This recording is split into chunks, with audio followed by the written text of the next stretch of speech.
Welcome to Cardio Radio, a podcast of the Ohio Cardiovascular and Diabetes Health Collaborative, also known as Cardio. This is Dr. Michael Constant from the Case Western Reserve University School of Medicine, and I serve as the principal investigator for Cardio, a statewide network of Ohio's 7 medical schools. Cardio is funded by the Ohio Department of Medicaid and shares best practices to improve cardiovascular health, diabetes outcomes, and to eliminate health disparities in Ohio's Medicaid population. The opinions and recommendations in this podcast are those of the presenters and not those of Cardio and its sponsors, and are not intended to be a substitute for medical advice. I hope you enjoyed today's podcast.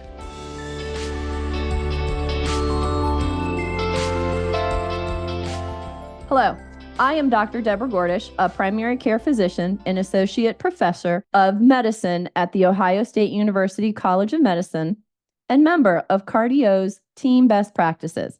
I am pleased to be here today with Dr. Sean Kelly to discuss metabolic dysfunction-associated steatotic liver disease, MASLD, and metabolic dysfunction-associated steatohepatitis, MASH. Dr. Kelly is an associate professor of medicine in the Division of Hepatology and Gastroenterology at The Ohio State University College of Medicine, specializing in chronic liver disease and transplantation. Dr. Kelly, welcome. Thank you. It's important to discuss this rapidly evolving disease. MASLD is a growing problem, and I feel like I have been addressing MASLD in a primary care clinic much more frequently in the last few years. How common is it? You're correct about the increasing incidence, but is often overlooked. The incidence of MASLD has increased worldwide in parallel with increases in obesity, insulin resistance, hypertension, and dyslipidemia.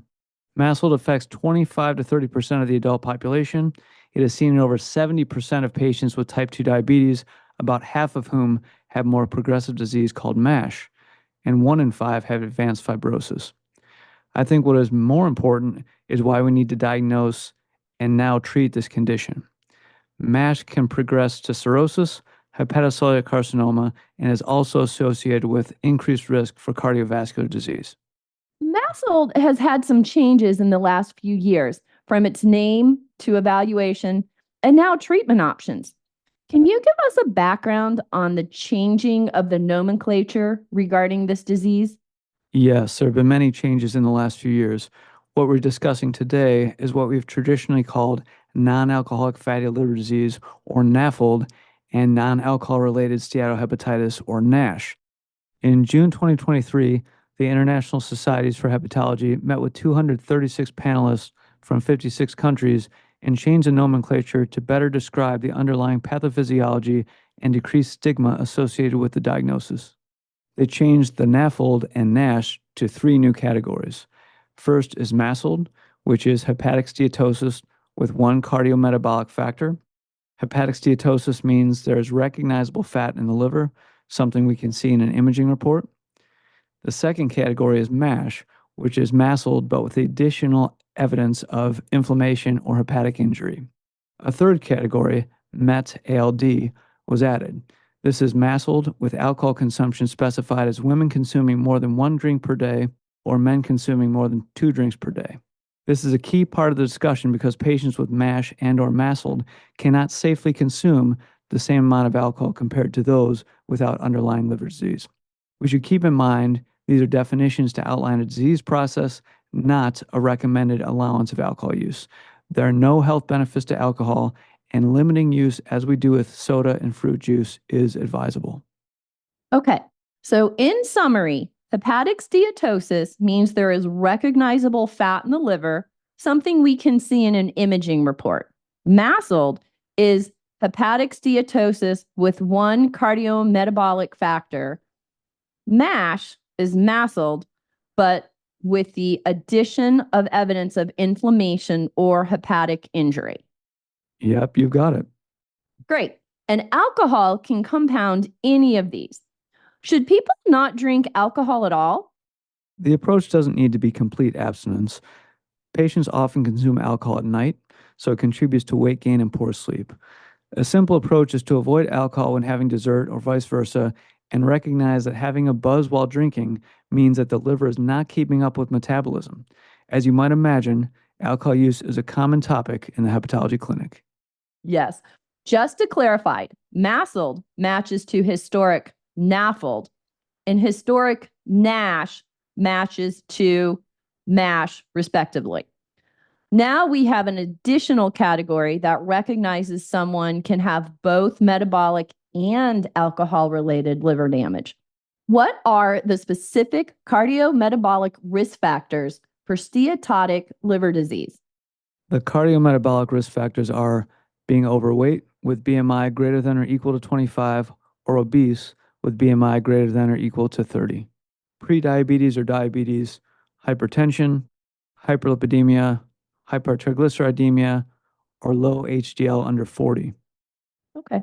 And what are the screening recommendations for MASLD? There are actually no recommendations to screen healthy adults with liver enzymes or ultrasound.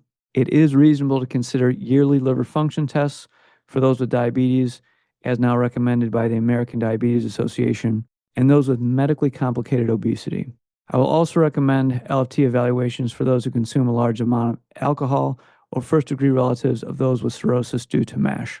I do think it is important to note that the upper limit of normal from the lab is typically higher than the MASLD guideline definition. For diagnosis, it has been specifically set as an abnormal ALT at over 33 in men and over 25 in women. I have noticed the normal range for both AST and ALT have increased over the years. I suppose that is due to the fact that laboratories set their normal range at 3 standard deviations from the average.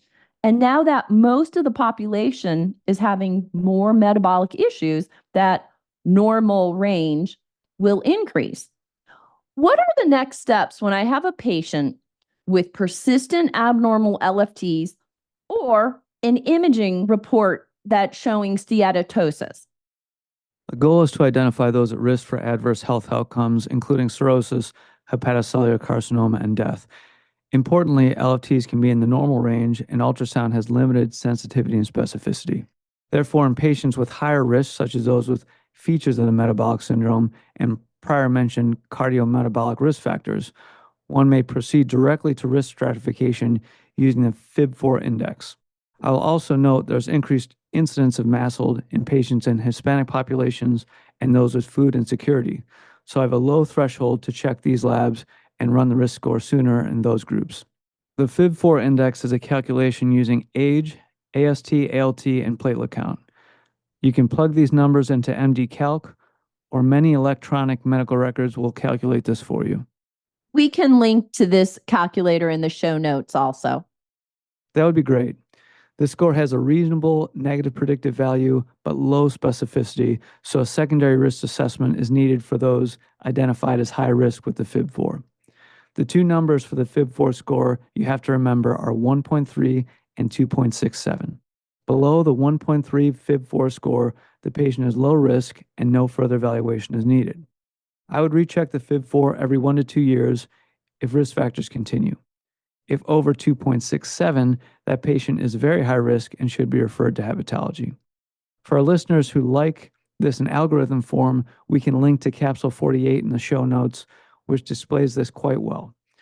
The primary care question is what to do with those between 1.3 and 2.67. This is where we do a secondary risk assessment. The secondary risk assessment can be done with the VCTE, Vibration Controlled Transient Elastography, or ELF, Enhanced Liver Fibrosis Panel, which is a blood test. The VCTE is a specialized type of ultrasound. If low risk on either of these tests, just follow the FIB-4 score, but patients could be referred to hepatology if intermediate or high risk. I think it is wonderful to now have a clear process to risk stratify, but I think many primary care providers have been resistant to do further evaluation and referral because in the past, there have been limited treatment options. What can we do to help these patients and to prevent them from developing cirrhosis? You're correct. We had limited treatment options in the past, and many of the ideas we initially evaluated proved not to be effective.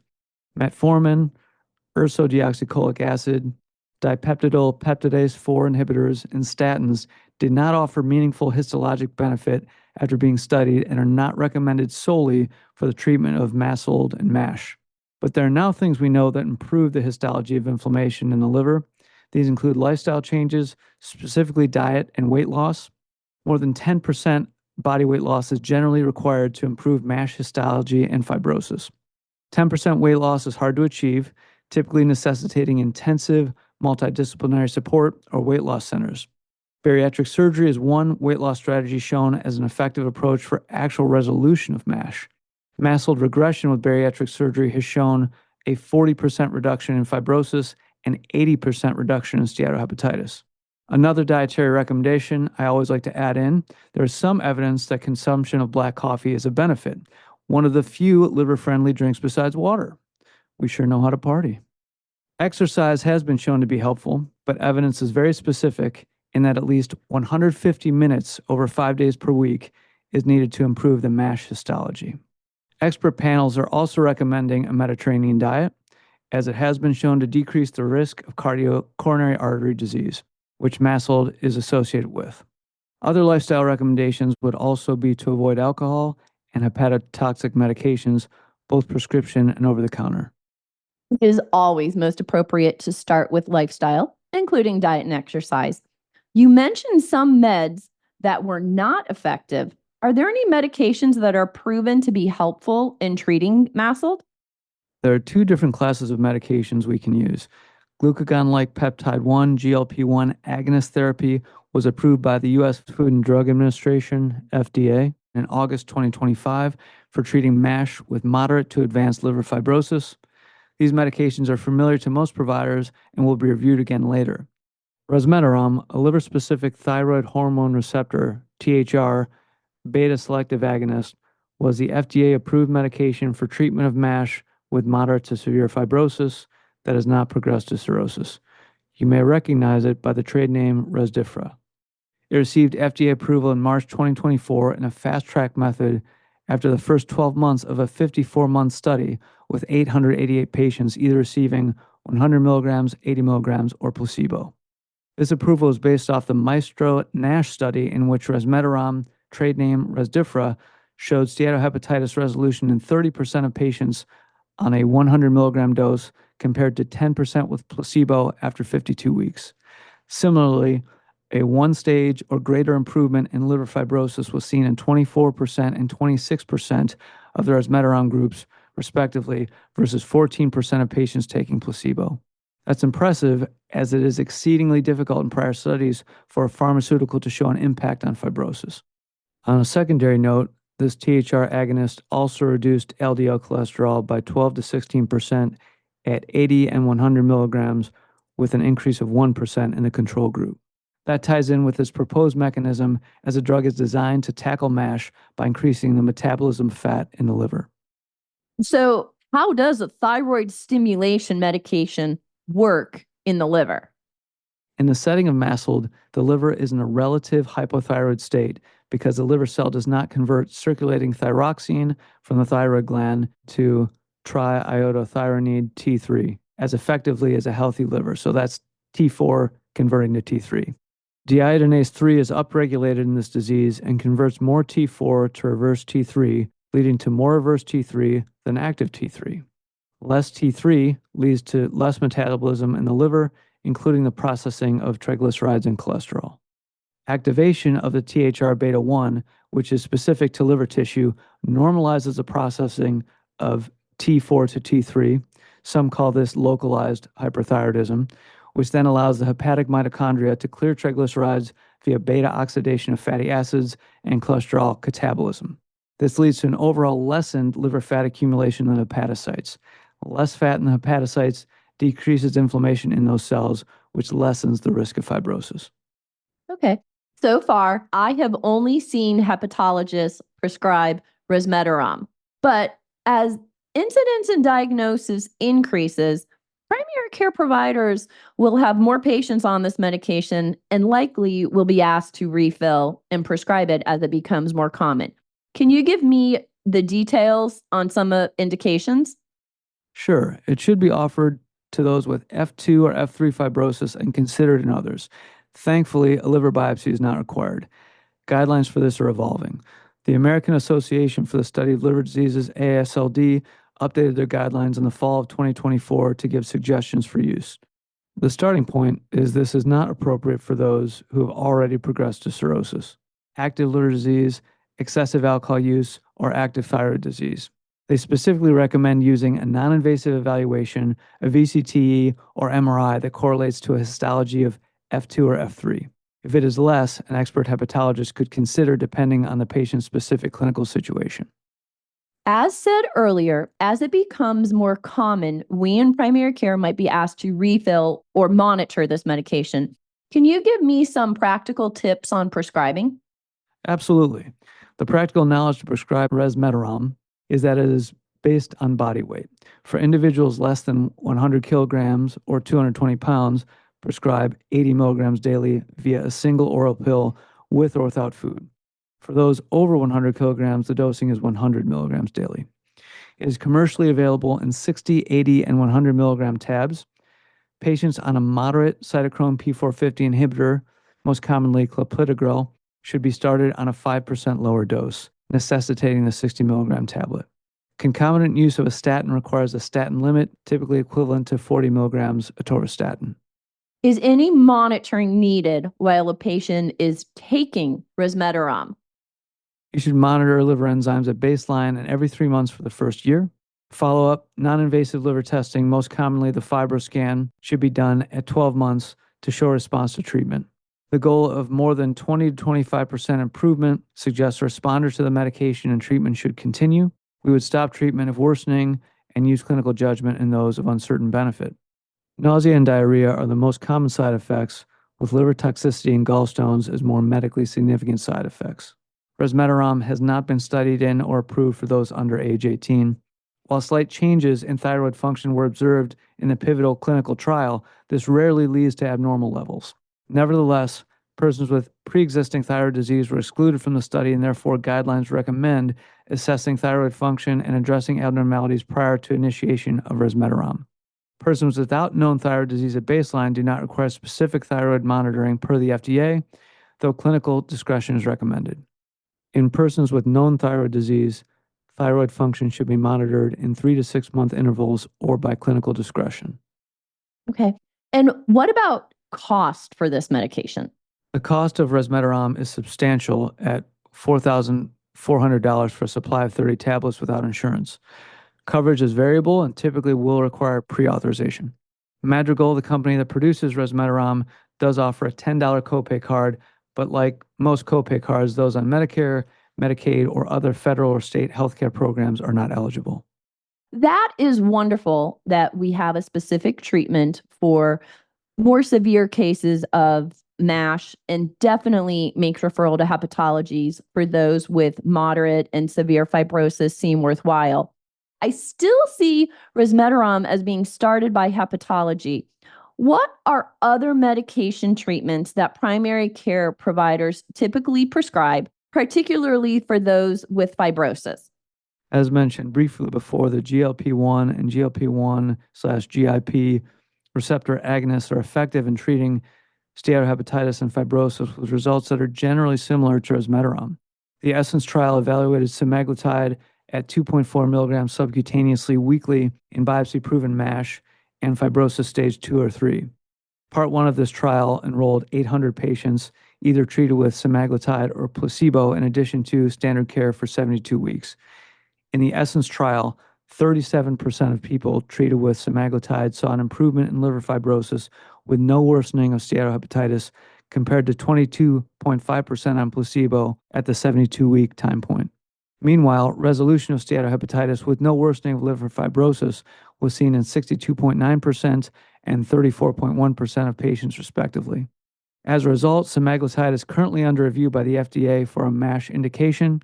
Tirzepatide also has studies in individuals with obesity showing improvement in steatohepatitis. With regard to other therapies, pioglitazone and possibly SGLT2 inhibitors have been shown to help with histology but are not MASH-targeted therapy. I would use them for patients with diabetes and MASH. Vitamin E at 800 international units per day may be considered in persons without diabetes. I think it is important for us to consider using these treatments earlier than later, as no interventions have been shown effective for treatment of cirrhosis. Thank you. This has been a very informative discussion. Do you have any other comments you would like for the primary care audience to consider when thinking of MASLD and MASH? I think an important aspect for primary care to consider when treating these patients is to address liver disease, but also the cardiovascular risk factors, as the most common cause of death in patients with MASLD overall is cardiovascular disease and then non-hepatic malignancy, followed by liver disease.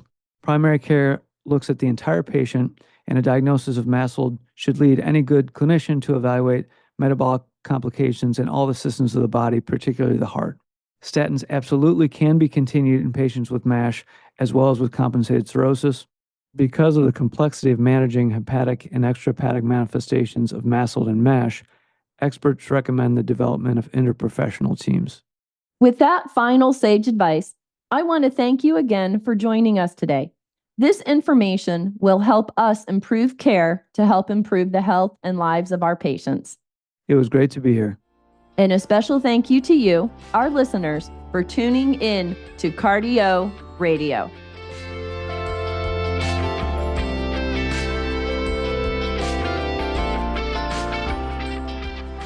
This concludes today's podcast.